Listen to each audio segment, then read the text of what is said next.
Amado Dios, gracias te damos. Tus misericordias abundantes, grandes, majestuosas, Señor, se multiplican delante de nuestros ojos, Señor, y nos abruman, eterno Dios. Tú hoy nos has reunido para gracia, Señor, y alabanza y gloria de tu nombre, Señor amado. Y estamos contentos, regocijados en nuestro corazón. Te has manifestado, Señor, en cada uno de los momentos de la reunión, en el tiempo de oración, en el tiempo del orden del salón, en el tiempo, Señor, del devocional, de la clase bíblica, Señor, ahora mismo en el culto. Señor, gracias por visitarnos, eterno Dios, en nuestros corazones, en nuestras conciencias y alentar nuestros corazones. Deseamos, Padre, que a través del mensaje hoy tú puedas consolarnos, alentarnos, corregirnos, exhortarnos, Señor Dios, ser evidenciados en nuestro pecado, en la intimidad de nuestras conciencias. Que el Espíritu Santo señale, Señor, con tu preciosa ley de la libertad, la necesidad que tenemos de ti, Señor. Usa este vaso indigno, pero por Cristo revestido de dignidad, Señor. Que pueda hablar con el Verbo. Usa nuestras mentes para glorificarte y adorar. Que pongamos atención, que nos esforcemos, que dejemos a un lado todo aquello que nos causa turbación y nos esforcemos para escuchar y entender, aplicar tus palabras. Oramos en Cristo. Hermanos amados, estamos en el capítulo 9 y hoy vamos a hablar, nuestro tema de hoy es Cristo, sacrificio perfecto, que nos ha perfeccionado para servir a Dios.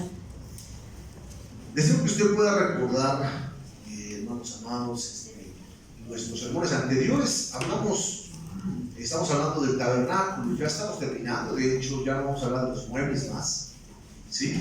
Hemos caminado por ello. Vamos a hablar del principio fundamental de los sacrificios, porque hoy hablaremos del sacrificio perfecto, que es Cristo. Y para esto es necesario hablar de la muerte, ¿sí? Y meditando un poco esta semana acerca de la muerte, recordé que hay tantas y tantas frases interesantes respecto de la muerte. Y la muerte durante todos los días de la historia de la humanidad no ha sido tan fácil acostumbrarse a ella. Usted y yo hemos escuchado frases al respecto de la muerte y de la vida como estas, por ejemplo. Si tú no estás, yo muero. O por ti doy la vida. O eres mi vida.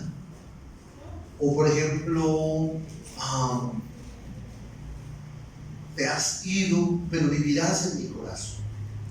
Estás en el cielo cuidando de mí. La muerte no es un adiós, sino un hasta pronto. ¿Sí has escuchado esto? Es filosofía, digamos, popular. Todo el mundo la conoce, ¿sí? No hay nada seguro sino la muerte. La gente solo muere, la gente solo muere si la olvida. Si me recuerdas, siempre viviré contigo. Cosas así, ¿sí? Tiene que ver con la muerte y la vida, ¿sí? Desde el principio de la humanidad, el hombre ha tenido un problema con la muerte. Porque la muerte no es natural, a pesar de que la medicina, con el debido respeto que le tengo a mi señora esposa, ¿sí? Cuando la gente dice murió de muerte natural, pues la muerte no es natural, ¿cierto? Aunque yo creo que la medicina ha tenido sus enfoques en eso, pero la gente dice, no, murió de muerte natural, ¿cierto? Que no es natural. La gente por naturaleza no debería de morirse, porque Dios no creó al hombre para que muriese, sino para que viviese. Pero una vida eterna era la que Dios le iba a conceder al hombre. Ahora, deseo que usted haga uso de su memoria bíblica para recordar un poquito respecto a esto. La muerte debería tener sentido, o debería tener un razonamiento para la humanidad. Las primeras veces que alguien murió, ¿usted recuerda quién fue la primera persona que murió? Fue Abel. Abel, todo dice Caín, no sé por qué razón, pero yo le doy razón en eso, y le voy a explicar por qué dice Caín. Porque realmente sí es así de forma filosófica. Vamos a explicar. Cuando nosotros entendemos que murió Abel, nadie había muerto nunca. Se había escuchado la sentencia de que alguien moriría. El día que comáis de ese árbol morirás. Pero el que comió fue Adán, ¿cierto? Y el que murió fue Abel. Y no murió por forma natural, aunque es natural que si lo matan, pues no se muera. Y Caín, pues lo mató. Y Abel, pues no podía hacer otra cosa que morirse. ¿Está usted de acuerdo conmigo? Y en ese orden podemos entender que durante cientos de años, y usted le invito a que reflexione sobre los pasajes primeros de Génesis, la gente no se moría la gente, vivía cientos de años, pero Abel sí se murió. Y Caín fue separado de la humanidad. Caín murió de una muerte diferente. Caín fue separado de esa comunidad, fue separado de la comunión con Dios, fue separado de la posibilidad de presentar sacrificios como Adán y Eva para seguir teniendo comunión con Dios. Qué muerte tan horrible. Abel murió, pero leemos Hebreos y fue con el Señor. Entonces pasó de muerte a vida. Pero Caín pasó a la muerte en vida que usted y yo disfrutamos, por así decirlo, si se puede decir, antes de la venida del Señor en nuestra vida, antes de escuchar ese llamamiento que el Señor había dado. Disfrutábamos de las cosas que este mundo ofrecía. Al hablar de esto, quiero explicar respecto a estas frases un poco románticas al parecer de la muerte. Después se murió Adán. ¿Y qué pensó la humanidad? La sociedad que vivía en ese momento. Se murió Adán. También se murió Abel. Y Enoc, pues Enoc no apareció, se lo llevó el Señor. Y Adán se murió, pues seguramente se murió porque ese fue el que se comió el fruto del árbol. Porque si usted lo va viendo en orden, ellos mueren en ese orden. Pero después, cuando muere otro que no comió del árbol, la sociedad empieza a adaptar ciertos pensamientos para entender la muerte, porque es tan dolorosa. Pero hoy en día, hermanos amados, cuando la gente se muere, ya no hablan de pecado. Cuando la gente envejece, no se habla de pecado. Y no quiero ser pesimista con esto, pero cuando el difunto se difunta, todo el mundo habla bien de él. Y era bueno. Y si era tan bueno, ¿por qué no se levantan los muertos? Porque la única razón por la que una persona muere es porque es pecadora. Y la única razón por la que una persona no se levanta de los muertos es porque es pecadora. Porque el pecado está condenado al cuerpo, y por esa razón el cuerpo no puede levantarse hasta el tiempo de la venida del Señor, donde todos los cuerpos se levantarán y se irán a juicio. Pero entonces, cada vez que usted se acerca al espejo y envejece, ¿qué es lo que ve? Que está más cercano a reunirse con el Señor. Señor, cada día estoy más cercano a reunirme a ti. Muchos de ustedes celebran el día de su cumpleaños. ¿Qué celebran? Que cada día están más cerca de acercarse al Señor. Celebran que se están haciendo más viejos. ¿Qué celebramos? ¿Se dan cuenta que la muerte está por todos lados y nosotros la adornamos de tal manera que sea más digna? No, hermanos. La muerte es por causa del pecado. Y deseo hacer un énfasis en ello hoy, porque hablaremos de la muerte, la única muerte beneficiosa para aquellos que habían de recibir los beneficios de esta muerte, la muerte de Cristo. Esta muerte que nos habría de perfeccionar y en la cual debemos meditar todo el tiempo, y hoy la anunciaremos públicamente, pues hacemos la cena del Señor. Entonces, en nuestra reflexión de hoy, hablando de la muerte, deseo recordar que hemos estado viendo en el capítulo 9 de Hebreos. En el capítulo 9 de Hebreos hemos hablado acerca del tabernáculo y de los muebles. Hemos hablado del pacto antiguo y del pacto nuevo. Hemos hablado de la necesidad que yo tengo como hombre redimido, lo que hablábamos la semana pasada, de oler a Cristo. ¿Se recuerda que hablamos? Y yo le pregunto, ¿a qué huele? ¿A qué huelo yo? ¿A Cristo? ¿O a mundo pestilente? ¿A osamenta? ¿O huelo a Cristo vivo? Hablamos del pan, que es el alimento del alma, del espíritu. Hablamos de este alimento que nos fue concedido, de este grano que descendió del cielo, murió y volvió a nacer para darle vida a todos aquellos que participan de ese pan. Hablamos también, hermanos amados, de la necesidad que tenemos de compartir ese pan y de caminar expeliendo el olor precioso de Cristo. Hablamos de ese olor hermoso que deseamos expeler, ese olor que genera ser aceptados o ser rechazados. Yo pregunto, ¿a usted le da miedo ser rechazado por causa de Cristo? No, hoy la gente le da miedo ser rechazada por quien ella cree que es. Hoy nosotros tenemos dentro de nuestros trabajos, dentro de los colegios, ay, yo no quiero hablar del Señor porque es que no quiero que me rechacen a mí. Su problema y el mío puede ser, no tengo problema porque rechacen a Cristo. El problema es que no quiero que me rechacen a mí. No quiero oler a Cristo demasiado, porque es que el olor a Cristo aleja a la gente.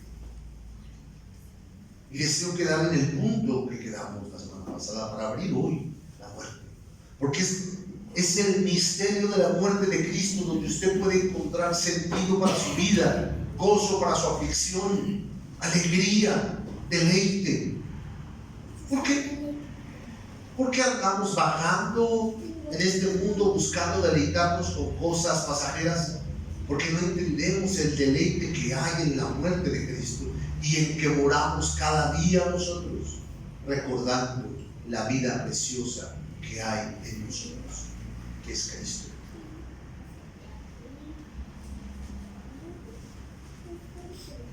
Hoy hablaremos del don precioso que Dios nos ha dado, ese don que nos permite oler a Él, nos permite comer con Él, nos permite pensar como Él, nos permite amarle a Él, vivir por Él y para Él. La bienaventuranza de ser reconciliados con el Padre. Hablando de esto, vaya al versículo 9 y tenga en mente la reflexión que hablamos. Hebreos 9:9 dice, lo cual es símbolo. ¿Qué símbolo? Todo el tabernáculo. ¿Para qué? Para el tiempo presente. Según ese tabernáculo se presentan ofrendas, sacrificios, que no pueden hacer perfecto en cuanto a la conciencia al que practica ese culto. Y ya que consiste solo de comidas y bebidas y de diversas abluciones y derramamientos, estas son ordenanzas acerca de la carne, de la conducta, impuestas hasta el tiempo de que se reformaran todas las cosas. Pero ya en este tiempo, estando ya presente Cristo, que es el sumo sacerdote de estos bienes venideros, de estos dones que nos han sido concedidos por el más amplio y más perfecto tabernáculo, esta tienda preciosa en la cual vive el Señor, que su cuerpo no hecho de manos, es decir, no de esta creación, y no por sangre de machos cabríos, ni por becerros, sino que su propia sangre fue la que dio una vez y para siempre en el lugar santísimo para obtener eterna redención. ¿Pero por qué?, pregunta usted. Dice el 13: porque si la sangre de los toros y de los machos cabríos y las cenizas de la becerra, rociadas a los inmundos, los santificaba, los apartaba, los purificaba de la carne, cuánto más la sangre de Cristo, el cual mediante el Espíritu eterno se ofreció a sí mismo sin mancha a Dios. Él limpiará vuestras conciencias de obras muertas para que sirváis al Dios vivo. Así que por eso es mediador de un nuevo pacto. ¿Para qué? Para que, interviniendo su muerte, ¿para qué? Para redimir, para remisión de las transgresiones que había bajo el primer pacto. Todos los llamados reciban la promesa de la herencia eterna. Porque donde hay testamento es necesario que muera el testador, porque el testamento con la muerte se confirma, pues no es válido entre tanto el testador vive. De donde ni aún el primer pacto fue instituido sin sangre, porque habiendo anunciado Moisés todos los mandamientos de la ley a todo el pueblo, tomó la sangre de los becerros y de los machos cabríos con agua, lana de escarlata y sopo, y roció el mismo libro y también a todo el pueblo, diciendo: esta es la sangre del pacto de Dios, que Dios os ha mandado. Y además de esto, roció también con la sangre el tabernáculo y todos los vasos del ministerio. Y casi todo es purificado según la ley con sangre, y sin derramamiento de sangre no se hace remisión, libertad, perdón de pecados. Lectura larga, pero necesaria. Explico. El punto principal de esta lectura que usted acaba de leer es la siguiente. Hermanos amados, dice la Escritura que por medio de este sacrificio se ha purificado algo, se ha limpiado algo. Usted puso cuidado, se mencionó 2 veces: la conciencia. ¿Cómo así? Dice él dice, escrito, que no se podía, por medio de los sacrificios de los animales, no se podía, el versículo 9, no se podía hacer perfecto a la persona en cuanto a la conciencia. Los que practicaban matar animalitos no podían ser perfeccionados. ¿Usted ha escuchado esta frase que dice: nadie es perfecto? ¿La ha escuchado? Estoy seguro. Ahora, ¿la ha usado? Pues arrepiéntase. Porque si usted ha sido limpiado con la sangre de Cristo, usted es perfecto. Voy a explicar por qué. No perfecto como que no erra. Es perfecto porque le hacía falta algo, y deseo unir el concepto inicial. ¿Por qué el ser humano tiene tanto miedo a la muerte? ¿Por qué el ser humano le aterra el separarse de esto que conoce, de este mundo físico? Porque le hacía falta durante toda la historia a la humanidad le hacía falta que la vida eterna descendiera, y por medio de ella conocer a aquel con el que se encontraría cuando este cuerpo fuera separado de su espíritu. ¿Explico? El ser humano le aterra separarse de este mundo, lo que llamamos la muerte.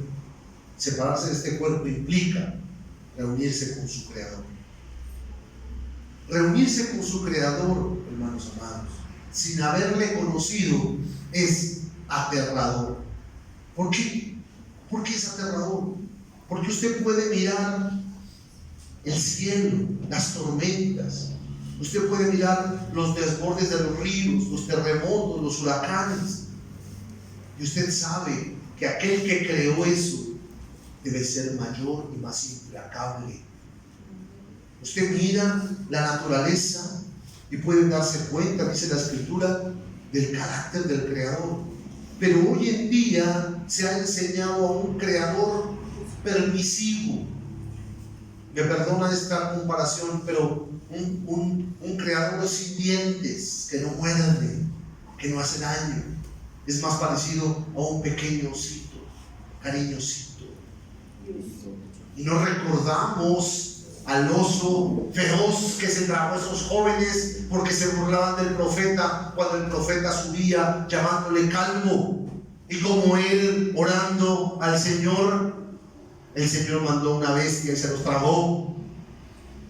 Ese es el Dios de la Biblia, hermano. Ya lo enseñamos. Cuando leemos la Escritura no vemos a ese Dios implacable. Qué aterrador es morir, presentarse delante de su Creador sin tener el don precioso y la certeza segura y fiel de que usted ha sido salvo. ¿Salvo de qué? De la ira de su Creador. Oh, cuán soberbio es el ser humano que piensa que por sus obras de maldición va a poder ponerlas delante del Señor y por ese hecho decir: Señor, no soy tan malo como los otros. Pero solamente los atributos de Cristo y su obra serán las que permitirán que la ira de Dios pase de nosotros. Reflexionemos. Le voy a invitar, hermano amado, que pase al otro pasaje que le dije, 14. Después de hablar de los sacrificios de los toros, en el 14 dice: cuánto más la sangre de Cristo, el cual mediante el Espíritu eterno se ofreció a sí mismo sin mancha a Dios. Él limpiará vuestras conciencias de obras muertas para que sirváis al Dios vivo. Y yo le pregunto: ¿qué obras muertas? ¿Qué obras de muerte? Todas las que hacemos, todas sus obras, todas, cada una de ellas. La obra de la cual hoy usted recuerda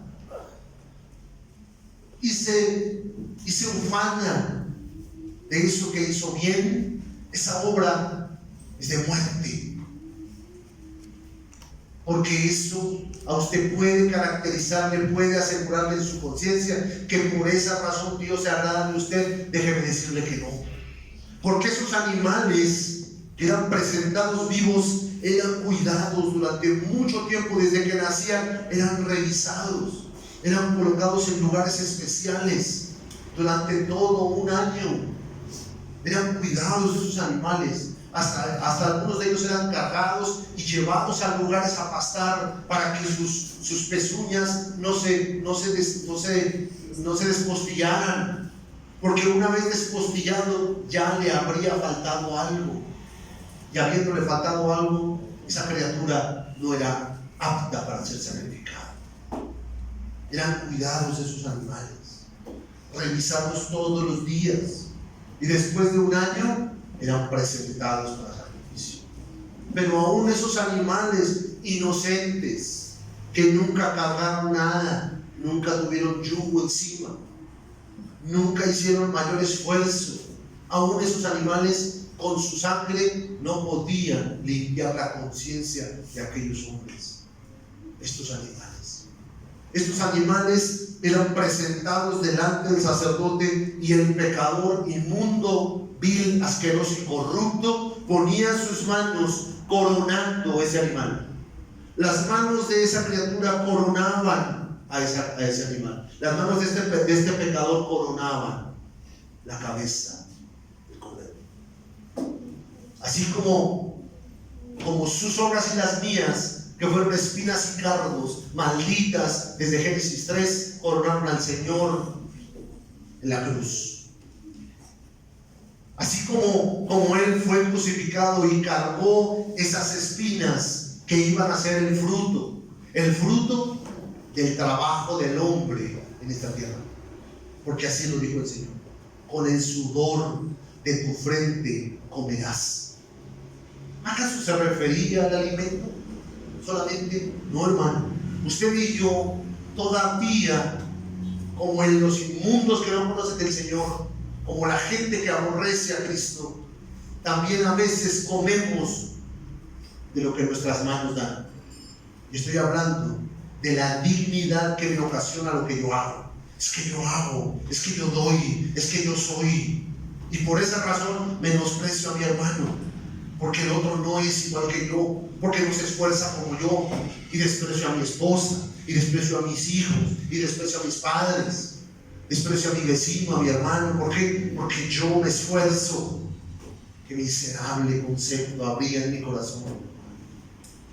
Qué terrible es acercar ese pan a mi boca y decir: yo he comido del fruto de mis manos. Dios nos guarde de comer del fruto de sus manos, hermano.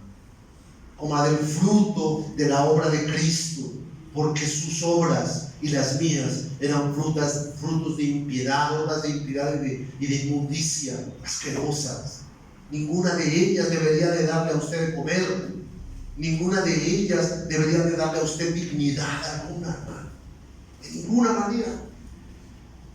Decimos: Señor, entonces, ¿qué es lo que debo yo entender con respecto a tu muerte y la libertad que me has dado? Le invito por favor que me acompañe a Levíticos 17 y podamos reflexionar este pasaje respecto a los sacrificios y poder encontrar de forma hermosa a Cristo ahí.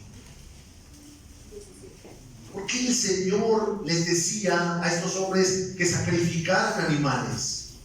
Recuerda que era una tipología de Cristo. Recuerda que esto solamente estaba anunciando a Cristo de Hebreos.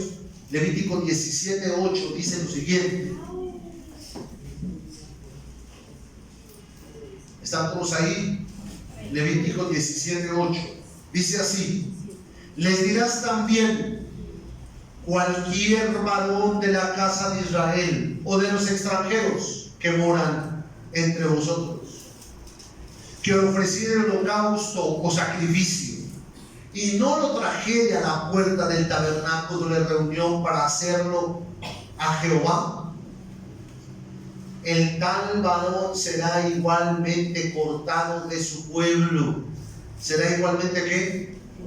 Cortado de su pueblo. Si cualquier varón de la casa de Israel o extranjero que mora entre ellos comiere alguna sangre, yo pondré mi rostro contra la persona que comiere sangre y la cortaré de entre su pueblo. Porque la vida de la carne es la sangre, en la sangre está. Y yo os la he dado para hacer expiación sobre el altar por vuestras almas.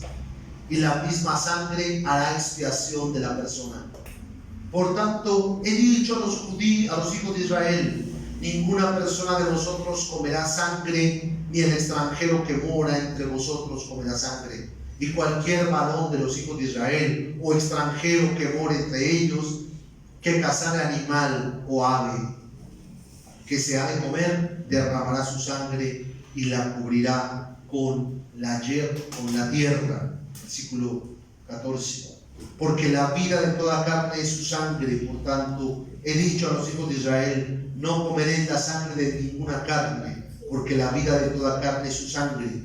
Cualquiera que la comiere será cortado. Y cualquier persona, así del natural como extranjero, que comiera animal muerto despedazado, lavará sus vestidos, y asimismo se lavará con agua, y será inmunda hasta la noche. Entonces será limpia, y si no se lavare ni lavare su cuerpo, llevará su iniquidad. Explico y deseo que ponga atención y se esfuerce.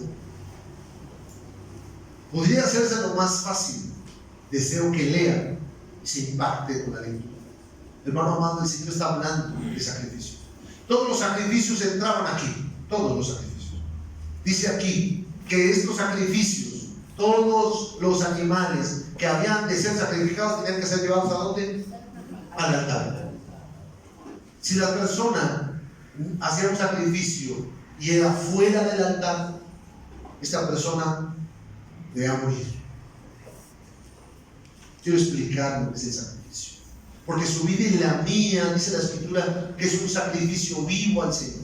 Y cuando usted lo hace fuera de Cristo, cuando sus sacrificios, cuando su esfuerzo, cuando su trabajo, cuando su labor y la mía está fuera de Cristo y hay dignidad para mí fuera de lo que Dios ha hecho en Cristo Jesús, hermano amado, estoy acarreando disciplina y corrección, porque no estoy glorificando a Dios en Cristo, sino estoy haciéndolo yo, pensando que eso es parte de mi dignidad y de mi orgullo. El escritor sigue diciendo que ninguna persona, ni extranjera ni varón, en el versículo 11, ¿sí?, debe de comer sangre, debe de alimentarse con sangre, versículo 12. ¿Por qué? Porque la sangre es la vida. Yo te quiero preguntar esto. El escritor al final dice que la persona que coma animal muerto ya queda desechada para siempre.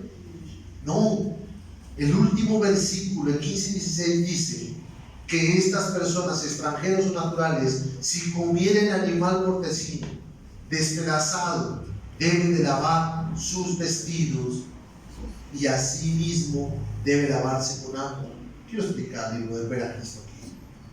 Cuando Cristo nuestro Señor, sacrificio perfecto en el tabernáculo que Dios había determinado, que era su propio cuerpo, fue colocado como un animal. En el Antiguo Testamento eran colocados, fue estirado y fue muerto. También Él fue desangrado y su sangre cayó a la tierra. Ese sacrificio precioso fue dado para remisión de los pecados. Pero ¿por qué? Le pregunto yo, ¿por qué Cristo, si Él se despojó de toda su gloria y Él vivió, hermanos amados, sin manifestar su poderío como Hijo de Dios, como la segunda persona de la eternidad? Hermanos amados, ¿por qué su muerte era válida? Sí, era Dios, pero es que era un hombre perfecto. Era completamente hombre, y toda su vida, desde que nació, creció, maduró y murió, no tuvo ni una sola falta. Pero su obra no podría ser cumplida, sino que Él debía morir para cumplir todo y después ser imputada su justicia sobre nosotros. De esta manera, todas las obras de Cristo en su vida fueron imputadas sobre usted y sobre mí, para que pudiésemos vivir una vida ¿de qué? Una vida de limpieza, dice ahí. Porque usted come y bebe del cuerpo de Cristo. Porque usted come y bebe y es el sacrificio de Cristo el que a nosotros nos produce la comunión con el Padre. Es la vida de resurrección que Él nos impartió, no es la vida en su carne. No es la vida en su carne, como muchos humanistas lo ven. Ay, es que hay que ser como Jesús. ¿Cómo vivió Jesús? No, hermano. Sí, excelente la vida de Cristo, gloriosa la vida de Cristo. Pero, hermano amado, lo que a mí me capacita no es el modelo de la vida de Cristo, sino que cuando Él murió y resucitó, la vida de resurrección que fue dada sobre en mí y en usted, esa es la vida que hoy usted vive. No es un modelo humanista de cómo comportarme. Es verdaderamente experienciar. Usted y yo necesitamos tener esa vida y practicarla, tenerla presente todo el tiempo y tener comunión, lavando nuestras conciencias, lavando nuestros vestidos, dice el versículo 17, el versículo 15. Y es lo mismo que dice en el Nuevo Testamento, en la carta de los Hebreos: limpiad vuestras conciencias de obras muertas, lavad vuestros vestidos. Caminemos entonces en la presencia del Señor, gozosos de la vestidura que hemos recibido, que es el nuevo hombre. Pero no queremos vivir en los vicios del viejo hombre, en esos vicios asquerosos que antes teníamos, en los cuales nos deleitábamos. El escritor de Corintios también nos recuerda: de manera que cualquiera que comiere, igual que de ese animal mortecino, en el 16, en el 17, de este pan, que es la muestra del cuerpo de Cristo, su sacrificio, y bebiere su copa de forma indigna, él es culpado. Igual que el otro permanecía impuro, este es culpado del cuerpo y de la sangre del Señor. Hermanos amados, es importante entender esto. Yo le invito, por favor, que me acompañe a Isaías 1 y recordemos esta sentencia que el Señor hace a Israel. Isaías 1:10, y les dice: ustedes son Sodoma, ustedes son Gomorra, les dice a Israel. Versículo 11, lea usted conmigo, 10 en adelante. Príncipes de Sodoma, oíd la palabra de Jehová, escuchad la ley de nuestro Dios, pueblo de Gomorra. ¿Para qué me sirve, dice Jehová, la multitud de sus sacrificios? Hastiado estoy de holocaustos, de carneros, de cebo, de animales gordos. No quiero sangre de bueyes, ni ovejas, ni machos cabríos. ¿Quién te manda esto de sus manos? Cuando venís a presentaros delante de mí, ustedes pisan mis atrios, los hollan, se enseñorían de ellos. Quiere decir hollar. 13. No me traigáis más vana ofrenda. El incienso me es abominación. Su luna nueva, su día de reposo. Convocan asambleas y se reúnen y se congregan. No lo puedo sufrir. Son iniquidad vuestras fiestas solemnes. Deseo que pare un momento ahí. Deseo que pare un momento. Deseo invitar por reflexiones. Yo hago esto. Yo hago esto, hermano, y presento adoración al Señor en mi corazón, en mi devocional diario. Me esfuerzo en orar y en meditar en su palabra. Me congrego todos los domingos. Me esfuerzo por oler a Cristo en un incienso adorable para Él. Y hay días que son gloriosos, hermano. Que hago un recuento y digo: wow. O sea, no estuve tan mal. ¿Por qué? Porque cuando me acerco a adorarle con los méritos míos, porque ese día no tuve tantos pensamientos pecaminosos como el día anterior, me acerco pensando que soy más digno. Cuán miserable soy.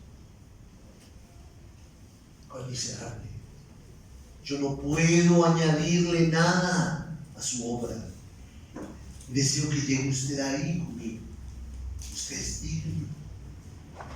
Usted huele rico a Cristo. Dios ya le ha comprado. Y usted está en Él seguro, y Él le ama entrañablemente.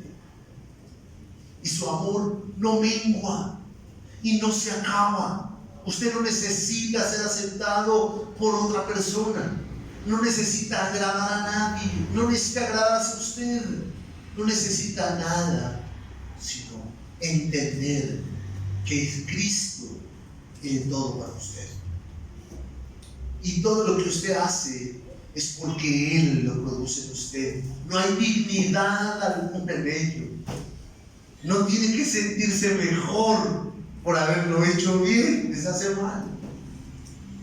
Adorar al Señor y decir: Señor, pude verte hoy con claridad, porque aún en los pecados más horribles que usted pueda ver en su mente, en su corazón y en su conducta, hermano amado, eso los usa Dios también para corregirte y castigarte. Y ahí también su nombre es glorificado. Porque si tú y yo perseveramos en mal hacer, la corrección de Dios viene sobre mí, y ahí también su nombre es santificado. Y si en un momento dado el Señor determina cortarte la vida y llevarte a la presencia del Señor, podrás tener tu galardón si verdaderamente eres salvo. Y habrá terminado tu tiempo en esta tierra. Y te presentarás al Señor. ¿Y qué le dirás? Señor, no tengo a nadie sino Cristo. Porque no habrá otra cosa que le puedas dar. Vivámoslo ahora. Ten a Cristo, sostente y aférrate a Él. Y cuando tu mano quiera estirarse para cogerse de una obra tuya, suéltala. Cuando alguien te insulte y te diga miserable, pecador, hipócrita, asqueroso, y eso que no me conoces, soy peor de lo que tú crees. Porque si algo usted debe tener conciencia, es que la persona más asquerosa, vil y horrible que usted conoce es usted.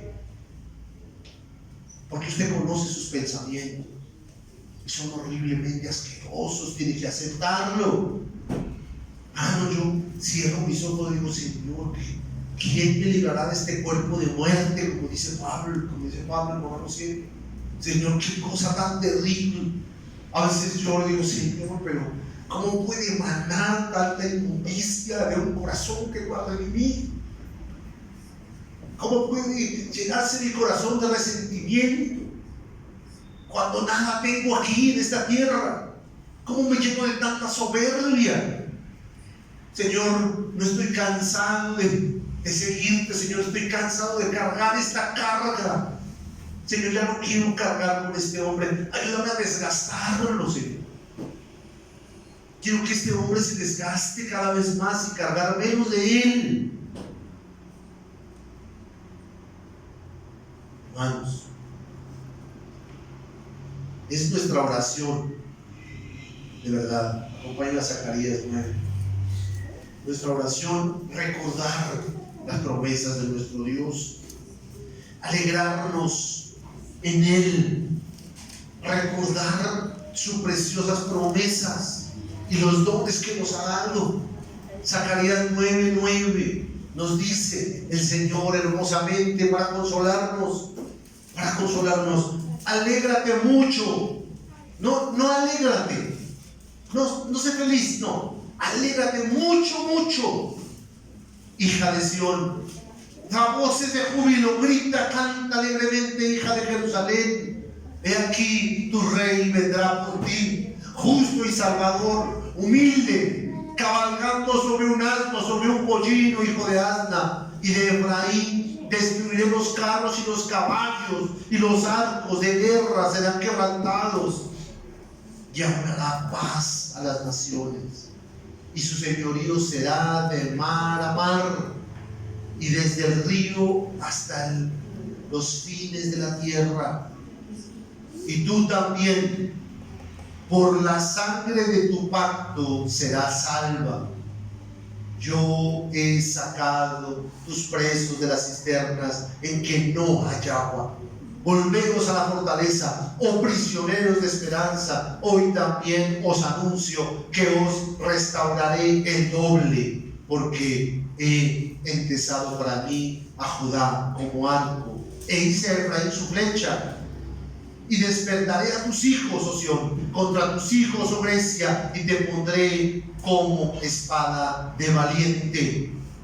Y Jehová será visto sobre ellos, y su dardo saldrá como relámpago. Y Jehová el Señor tocará trompeta, e irá entre torbellinos del austro. Jehová de los ejércitos los amparará, y ellos devorarán y hollarán las piedras de la honda y beberán, y harán estrépito como tomados de vino, y se llenarán como tazón o como cuernos de altar. Y los salvarán en aquel día Jehová su Dios como rebaño de su pueblo, porque como piedras de diadema serán enaltecidos en su tierra. Porque cuánta es su bondad y cuánta su hermosura. El trigo alegrará a los jóvenes y el vino a las doncellas. Deseo que usted pueda encontrar aquí unas figuras importantes. Se las voy a comentar.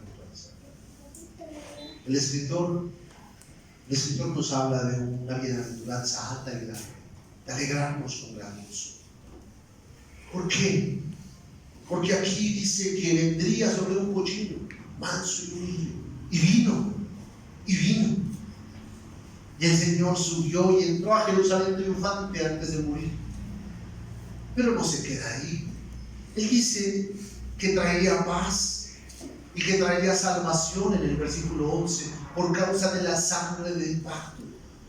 Y lo hizo. Y le trajo paz por medio del derramamiento de su sangre. Y le trajo descanso y reposo. Pero no se queda ahí. Él dice que Él no solamente nos dará ese pago donde nuestra conciencia ha sido limpiada, donde nuestra conciencia puede servir a Dios porque nuestros ojos pueden ver con claridad, sino que llegará un momento en que el pago será doble. Y ya no alabaré a Dios solamente con mi conciencia, sino que el cuerpo de pecado será mudado y tendré un cuerpo que no tendrá la intención de pecar ni el deseo. Y yo podré adorar a Dios en todo mi espíritu, alma y también en mi cuerpo. Porque la lucha que usted y yo tenemos es derramar esta vida a sus pies. Es que usted y yo nos presentemos como un sacrificio vivo, como si se estuviera desangrando cada vez que predica el Evangelio, como si usted muriese cada vez que se retiene para no pecar. Como cada oprobio que alguien le hace es una herida que atraviesa su cuerpo y usted desangra y entrega ahí su vida delante del Señor. Como los mártires de los primeros siglos, que siendo quemados, siendo atravesados, cantaban alabanzas al Señor, derramando su vida delante del Señor. Hermanos amados, esta promesa que usted ve aquí se ha de cumplir. Ya se ha cumplido el pago. Falta otra parte, la venida del Señor segunda, donde traerá juicio. Y eso es lo que usted y yo proclamamos todos los días, no solamente con nuestra palabra, como lo decía la semana pasada, sino también con nuestra conducta, con nuestro comportamiento. Seamos pues, hermanos amados, entendidos en este respecto. Una reflexión antes de nuestra oración. El perdón, hermanos amados, es la remisión de los pecados, porque es por esto que lo que se había perdido y se encontró se salva para no perderse jamás. Usted y yo nacimos perdidos. Él vino y nos encontró y nos dio su redención. No se perderá jamás, puede descansar en él. Pero ahora esta advertencia: es mejor cojear lentamente y torpemente por el camino, porque usted avanzará poco a poco hacia la meta. Pero tenga cuidado de avanzar rápidamente fuera del camino, porque entre más avance, se alejará más y más de la meta. Cogemos pues con cuidado y con lentitud, pero hacia la meta. Les invito en nuestra oración que me acompañe al Salmo 119. Y en nuestra parte que hemos llamado Construyendo el Pensamiento Cristiano, quiero preguntarles: ¿qué tan consciente es usted de su pecado? ¿Qué tan consciente soy yo de mi pecado? Cada día soy más y más consciente de lo pecador que soy. Nótese que no estoy diciendo que cada día peco más. No, Señor. No, Señor. Hemos hablado de la conciencia. Y la conciencia ha sido limpiada. La próxima semana hablaremos un poco más de la conciencia. Si su conciencia está limpia, es porque usted ha sido perfeccionado. ¿Qué era lo que le faltaba a la ley de Moisés? A la ley de Moisés le faltaba la capacidad de justificar, porque el pecador no podía cumplirla. Ahora se ha limpiado su conciencia por causa de la justicia de Cristo. Usted puede ver con claridad sus pecados. ¿Qué tan pecador es usted delante de sus ojos? ¿Es el peor pecador que usted conoce? ¿Es la persona más despreciable que usted conoce? Bienvenido. Bienvenido, porque está madurando. Pero si sus ojos, los demás son más pecables que usted, qué miserable es. Qué miserable es usted. Usted debe ser la persona más horrible que usted conozca. ¿Para qué? Para poder contrastar con la belleza de Cristo. Y nuestra segunda pregunta de construcción del pensamiento cristiano, quiero preguntar: ¿qué tan entendido soy respecto a la libertad que recibí por Cristo? ¿Qué tan entendido soy en que soy libre? ¿Soy libre para pecar abiertamente? ¿Soy libre para hacer lo que se me dé la gana? ¿Soy libre para adorar a Dios como me plazca? No. ¿Qué tan consciente es usted de la libertad que Dios le dio? ¿Para hacer lo que se dé la gana? La tercera pregunta en nuestra construcción del pensamiento cristiano es: ¿mi identidad está basada en lo que Cristo hizo por mí o en los esfuerzos y sacrificios que yo hago cada día para agradarle? ¿Dónde está su identidad puesta? ¿En lo que Él hizo o en lo que usted hace? Si usted entiende esto, si yo entiendo esto, me acercaré cada día, aun cuando ese día haya sido el día más ofensivo para Él por mis obras y pensamientos, me acercaré igual, porque no será por mis obras, será por las obras de Cristo. Me acercaré humillado, me acercaré en el día más alto de mi conducta, me acercaré igualmente humillado. ¿Por qué? Porque soy acepto por las obras de Cristo, no por las mías. Hoy nuestro compromiso, hermano amado, si usted lo quiere tener, es luchar fervientemente por limpiar mi conciencia cada día con el agua pura de su palabra y presentarme delante de Dios por los méritos de Cristo y no por los méritos propios. Leemos entendiendo Salmo 119, versículo 25, y después oramos en el orden del Salmo. Leemos Salmo 19, 25. Abatida hasta el polvo está mi alma, vivifícame según tu palabra. Te he manifestado mis caminos y me has respondido. Enséñame tus estatutos. Hazme entender el camino de tus mandamientos, para que medite en tus maravillas. Se deshace mi alma de ansiedad, susténtame según tu palabra. Aparta de mí el camino de mentira, y en tu misericordia concédeme tu ley. Escogí el camino de la verdad, he puesto tus juicios delante de mí. Me he apegado a tus testimonios, oh Jehová, no me avergüences.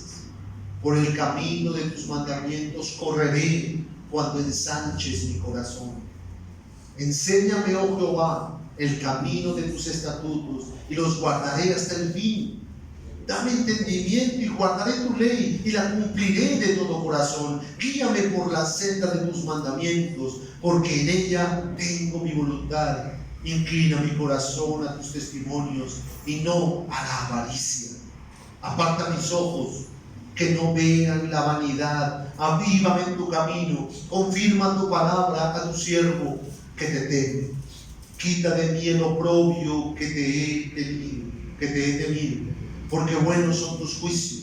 He aquí, yo he anhelado tus mandamientos, vivifícame en tu justicia. Venga a mí tu misericordia, oh Jehová, tu salvación conforme a tus dichos, y daré por respuesta a mi avergonzador, que en tu palabra he confiado. No quites de mi boca en ningún tiempo la palabra de verdad, porque en tus juicios espero. Guardaré tu ley siempre, para siempre y eternamente. Andaré en libertad, porque busqué tus mandamientos. Hablaré de tus testimonios delante de los reyes, y no me avergonzaré, y me regocijaré en tus mandamientos, los cuales he amado. Alzaré asimismo mis manos a tus mandamientos que amé, y meditaré en tus estatutos. Amén. Inclina su rostro.